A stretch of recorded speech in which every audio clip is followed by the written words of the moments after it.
Hello viewers, இன்றைக்கி நம்ம வீட்டிலே பரோட்டா ஈஸி மெத்தடில் எப்படி செய்யலாம்னு பார்க்கலாம். ஒரு பவுலில் 1/4 கிலோ மைதா எடுத்திருக்கேன். தேவையான அளவுக்கு உப்பு சேர்த்துக்கோங்க. இதுக்கு 1/2 டம்ளர் பால் விட்டுருக்கேன். நான் அதை எடுக்க விட்டுட்டேன் வீடியோவில். ஸோ 1/2 டம்ளர் பால் சேர்த்துக்கோங்க. பால் சேர்த்தா தான் நல்லா சாஃப்டாக வரும். பால் சேர்த்ததுக்கப்புறம் கொஞ்சம் கொஞ்சமாக தண்ணியை விட்டு நல்லா பிசைஞ்சுக்கோங்க. சப்பாத்தி மாவை விட கொஞ்சம் லைட்டாக லூஸாக பிசைஞ்சால் போதும். ஓவர் லூஸாக பிசைய வேண்டாம். நல்லா கொஞ்சம் ஸ்ட்ரெச்சபிளாக இருக்கிற மாதிரி பிசைஞ்சு எடுத்துக்கோங்க. இப்போ நல்லா இதை பிசைஞ்சு விட்டுடலாம். இது நல்லா பிசைஞ்சதுக்கப்புறமே நீங்கள் ஒரு 10 நிமிஷம் நல்லா அடித்து பிசையணும்.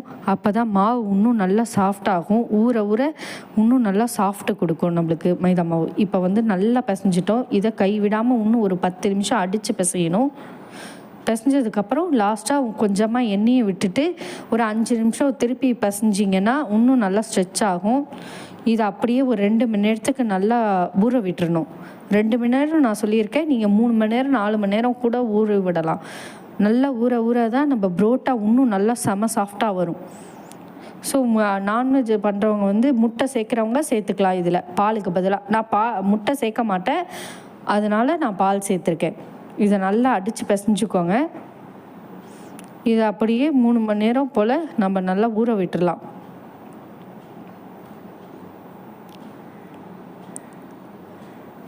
இது நான் ஒரு 3 மணி நேரம் ஆயிடுச்சு. இப்போ பாருங்கள், செம சாஃப்டாக வந்திருக்கு மாவு. 3 மணி நேரத்துக்கு அப்புறம் கொஞ்சமாக இந்த மாதிரி ஒரு 5 நிமிஷம் நல்லா பிசைஞ்சு விட்டுக்கோங்க.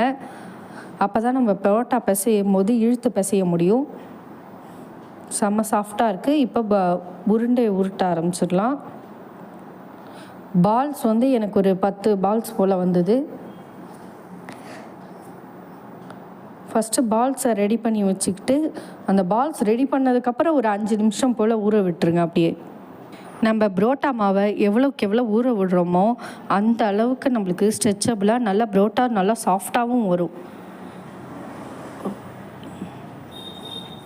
இப்போ எல்லா பால்ஸும் ரெடி பண்ணியாச்சு. ஒரு 5 நிமிஷம் ஊறினதுக்கப்புறம் இந்த மாதிரி லைட்டாக ஸ்ட்ரெச் பண்ணிக்கோங்க. ஃபஸ்ட்டு சப்பாத்தி கட்டையில் போட்டு நல்லா ஸ்ட்ரெச் பண்ணிக்கோங்க.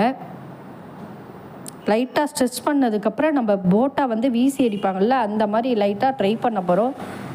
ஃபஸ்ட் டைம் வரல எனக்கு, அதுக்கப்புறம் செகண்ட் டைம் தேர்ட் டைம் பண்ணுறப்ப தான் வந்தது. இந்த மாதிரி நல்லா வீசி அடிச்சிங்கன்னா தான் பரோட்டா நல்லா சாஃப்டாக வரும். சாப்பிட்றப்ப நல்லா கடை டேஸ்ட்டில் பரோட்டா இருக்கும். சூப்பராக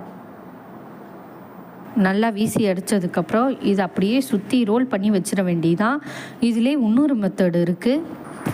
ரொம்ப ஈஸி தான் இந்த மெத்தடு. அப்படியே சுருட்டி இப்போ நான் ஒரு பிளேட்டுக்கு ட்ரான்ஸ்ஃபர் பண்ணிக்கிறேன். இந்த மாதிரி ஒரு 10 பரோட்டா போல் வந்தது. இதுலேயே நெக்ஸ்ட்டு மெத்தட் எப்படின்னா, பால்ஸ் எடுத்து இது மாதிரி கையால் ஸ்ட்ரெச் பண்ணிவிட்டு சப்பாத்தி குழவையால் நல்லா மெல்லீஸாக இட்டுக்கோங்க. உங்களுக்கு வீசி அடிக்கிற வராத பட்சத்தில் நம்ம இந்த ட்ரை பண்ணலாம். இந்த மெத்தடை நல்லா ஸ்ட்ரெச்சபிளாக இழுத்துக்கோங்க. நம்ம எவ்வளோக்கு எவ்வளோ ஊற விட்டோமோ அந்த அளவுக்கு பாருங்கள் நல்லா மெல்லீஸாக இட வருது. ஸோ இப்போ கத்தியால் நல்லா கோடு போட்டுக்கலாம். நான் கொஞ்சம் பெருசாக கோடு போட்டுருக்கேன், நீங்கள் மெல்லீஸாக வேணாலும் கோடு போட்டுக்கலாம், அது உங்கள் சௌரியம். இதை எல்லாத்தையும் ஒன்றா சேர்த்துட்டு அதை அப்படியே ரோல் பண்ணி வச்சிட வேண்டியதுதான். அதே மாதிரியே பரோட்டா கடையில் வர மாதிரியே நூல் நூலாக வரும். இதுவும் ஒரு மெத்தடு. வீசி அடிக்கிறது வரலன்னா நீங்கள் இதை ட்ரை பண்ணி பார்க்கலாம் பிகினர்ஸ். இப்போ போட்டு வச்சுருந்த பரோட்டாவை எடுத்து நம்ம லைட்டாக இந்த மாதிரி கையால் ஸ்ட்ரெச் பண்ணி விட்டுருங்க. லைட்டாக எண்ணெய் தடவிக்கோங்க. தடவிட்டு ஸ்ட்ரெச் பண்ண தான் இது ஸ்ட்ரெச் ஆகும். நல்லா தடவிட்டு ஏற்கனவே தோசைக்கல் சூடு பண்ணிட்டு அதில் போட்டு நல்லா லைட்டாக எண்ணெய் விட்டுருங்க. இதை சுற்றியும் பரோட்டாவுக்கு நல்லா எண்ணெய் தேவைப்படும் நிறையா. அப்போ தான் நல்லா சாஃப்டாகவும் வரும். இப்போ பாருங்கள், ஒரு சைடு வெந்துருச்சு. இதை திருப்பி போட்டுடலாம். திருப்பி போட்டதுக்கப்புறமும் கொஞ்சம் எண்ணெய் விடுங்க. அப்போ தான் நல்லா ஊறி நம்மளுக்கு இன்னும் சாஃப்டாக வரும்.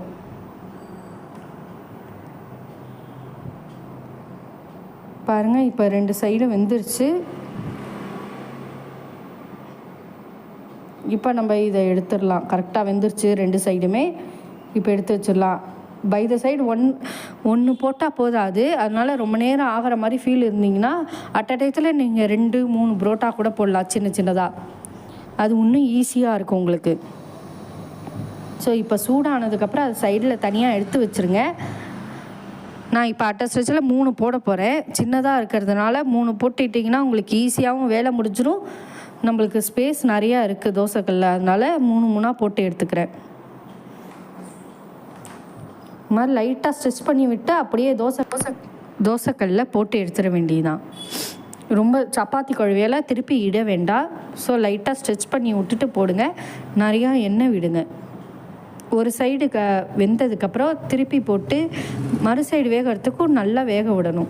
இப்போ சூடாக இருக்கும் போதே அந்த புரோட்டாவை இந்த மாதிரி அடித்து நம்ம எடுத்து வச்சுக்கலாம். கொஞ்சம் சூடாக தான் இருக்கும் கை, அதனால் கொதிக்க அடிக்க முடியாது. அதனால் கொஞ்சம் லைட்டாக ஆறினதுக்கப்புறம் கை பொறுக்கிற சூடு வந்ததுக்கப்புறம் நம்ம புரோட்டாவை நல்லா அடித்து நம்ம ஹாட் பாக்ஸில் போட்டுக்கலாம்.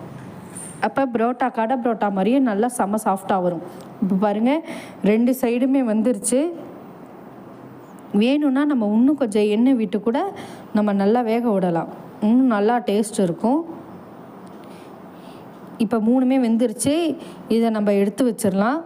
கொஞ்சம் சூடு ஆடினதுக்கப்புறம் நம்ம 2 சைடும் அடித்து தருவாங்க. இந்த மாதிரி அடிச்சுட்டு நம்ம ஹாட் பாக்ஸில் மாற்றிக்க வேண்டியதான். ஈஸி தான். ஃபஸ்ட் டைம் பண்ணுறவங்க 1/4 கிலோவில் பண்ணி பாருங்கள், ரொம்ப ஈஸியாக வரும். நல்லா சூப்பராக இருந்தது. கடை புரோட்டா டேஸ்ட்லேயே இருந்தது. நீங்களும் ட்ரை பண்ணி பாருங்கள். இந்த வீடியோ பிடிச்சிருந்ததுன்னா லைக் பண்ணுங்கள், ஷேர் பண்ணுங்கள், சப்ஸ்கிரைப் பண்ணுங்கள். அடுத்த வீடியோவில் இன்னொரு புது ரெசிபியோட நம்ம மீட் பண்ணலாம். தேங்க்யூ.